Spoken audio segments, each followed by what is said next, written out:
If you need a volumetric meshed version of hair for real-time apps, creating stylized characters, or even making 3D prints, Ornatrix for Cinema 4D has you covered. Let's go over how we can easily generate a grouped hair mesh. Open a scene containing some pre-clumped hair. Select the Clump operator and in the Object tab in Subclump section, turn on the Set Clump Strand Groups option. This will set the hair's strand groups based on which clump they belong to. Add a Mesh from Strands operator. In Mesh from Strands options, check the Use Group Strands option.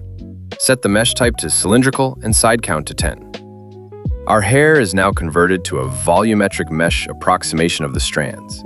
Each unique strand group creates its own hair mesh clump. This process is entirely procedural.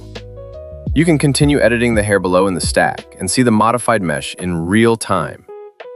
Note that hair thickness is taken into account when generating the meshes. You can adjust it in the Change Width operator to make the mesh volumes thicker. Now let's remove the Clump operator to see how we can create the grouped meshes manually. Since all hair belongs to the same base group now, it will be all meshed as one big volume.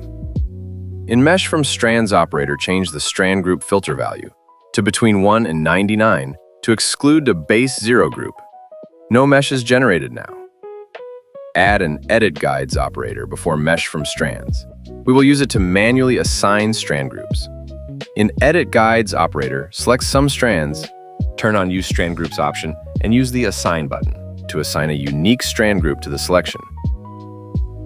Note how we now have a mesh generated for this selection. You can repeat this process to create custom group meshes. Check the Cap Ends option to generate closed meshes when needed.